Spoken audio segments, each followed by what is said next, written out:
കുട്ടികൾക്കും മുതിർന്നവർക്കും ബുദ്ധിക്കും ഓർമ്മയ്ക്കും സ്വരശുദ്ധിക്കും നല്ലതാണ്. കാരണം കുട്ടികൾക്ക് കഫക്കെട്ടൊക്കെ ഉണ്ടെന്നുണ്ടെങ്കിൽ ഇത് കഴിക്കുമ്പോൾ നന്നായിട്ടൊരു വ്യത്യാസം കിട്ടുകയും ചെയ്യും. ഒന്നാമതായിട്ടുള്ളത് ഇത് ബ്രഹ്മിയുടെ മിക്സാണ്. ഫ്രഷ് ബ്രഹ്മിയാണ്, ഇരട്ടി മധുരമാണിത്. ഇത് വയമ്പാണ്. ഇത് കുട്ടികൾക്ക് സ്വരശുദ്ധിക്കൊക്കെ ഏറ്റവും നല്ലതായിട്ടുള്ളതാണ് വയമ്പ്. പിന്നെ ഇത് ചിറ്റമൃതാണ്. പിന്നെ നമ്മൾ ഈ ഞവരയുടെ അരിയാണ് ഇതിൽ ഉപയോഗിക്കുന്നത്. പിന്നെ ലാസ്റ്റ് ആകുമ്പോഴത്തേക്ക് നമ്മൾ അതിനോടൊപ്പം ഏലക്കായും കൂടെ ആഡ് ചെയ്യുന്നുണ്ട്. ബ്രഹ്മി, വയമ്പ്, ഇരട്ടിമധുരം, ചിറ്റമൃത്, ഞവര ഇതെല്ലാം കൂടി ചേർത്തിട്ടുള്ള പൗഡറാണ് നമ്മളിപ്പോൾ ചെയ്യാനായിട്ട് പോകുന്നത്. ഇതിനി നന്നായിട്ട് നമ്മൾ വറുത്തെടുത്തിട്ട് വീണ്ടും അതിനെ ഒന്നും കൂടെ പൊടിക്കുകയാണ് ചെയ്യുന്നത്. ഈ ബ്രഹ്മി മിക്സ് വറുത്തെടുക്കാൻ വേണ്ടി മാത്രം കസ്റ്റമൈസ് ചെയ്തെടുത്ത മെഷീനാണിത്.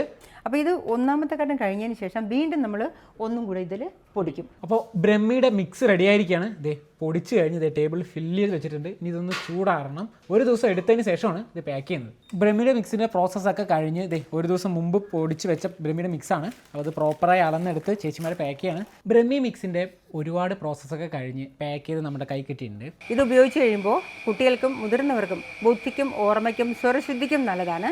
പിന്നെ മധ്യവയസ്സ് കഴിഞ്ഞവർക്ക് മറവി രോഗം ഉള്ളവർക്കായിരുന്നാൽ പോലും ഇത് കഴിച്ചു കഴിഞ്ഞാൽ 3 പാക്കറ്റ് കഴിച്ചു കഴിഞ്ഞാൽ തുടക്കത്തിൽ തന്നെ കഴിച്ചാൽ തീർച്ചയായിട്ടും നല്ല ഗുണം ലഭിക്കും. നമ്മൾ നിർമ്മിക്കുന്ന ഈ ഉൽപ്പന്നങ്ങളിലൊന്നും തന്നെ 1% പോലും നമ്മൾ കെമിക്കൽ ആഡ് ചെയ്യുന്നില്ല.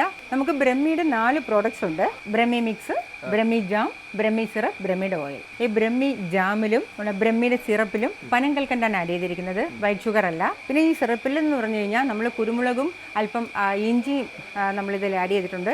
കാരണം കുട്ടികൾക്ക് കഫക്കെട്ടൊക്കെ ഉണ്ടെന്നുണ്ടെങ്കിൽ ഇത് കഴിക്കുമ്പോൾ നന്നായിട്ടൊരു വ്യത്യാസം കിട്ടുകയും ചെയ്യും. ബുദ്ധിക്കും ഓർമ്മയ്ക്കും നല്ലതായിട്ടിത് ഉപയോഗിക്കുകയും ചെയ്യാം. നമ്മൾ ബ്രഹ്മിയുടെ ഓയിൽ എന്ന് പറഞ്ഞു കഴിഞ്ഞാൽ ബ്രഹ്മി സമൂലമെടുത്ത് ആട്ടുവെളിച്ചെണ്ണയിൽ കൽക്കമാക്കി അരിച്ചെടുക്കുന്നതാണ് നമ്മുടെ ഈ ഒരു ബ്രഹ്മിയുടെ ഓയിൽ എന്ന് പറയുന്നത്. ഇത് നമ്മൾ ഉപയോഗിക്കുമ്പോൾ നമുക്ക് ബുദ്ധിക്കും ഓർമ്മയ്ക്കും നമ്മളെ കണ്ണിനും വളരെ നല്ലതാണ്. ജനിച്ച കുഞ്ഞുങ്ങൾക്ക് മുതൽ എത്ര പ്രായമുള്ളവർക്ക് വേണമെങ്കിലും നമുക്കിത് ഉപയോഗിക്കാം. ഗ്രീൻ മാംഗോ കസിൻസ് ഇപ്പോൾ നിൽക്കുന്നത് തിരുവനന്തപുരം ജില്ലയിലെ നേമത്ത് പള്ളിച്ചെല്ലാണ്. ആയുർരാജ് പറഞ്ഞ ഒരു ഇൻഡസ്ട്രിനകത്താണ് നിന്നത്. ഓർമ്മശക്തിക്കും അതുപോലെ തന്നെ സംസാരത്തിന് ബുദ്ധിമുട്ടുള്ളവർക്കൊക്കെ ഒരു പരിഹാരമായിട്ടാണ് ഈ ബ്രഹ്മി ഇവർ ഇൻട്രൊഡ്യൂസ് ചെയ്തിട്ടുള്ളത്.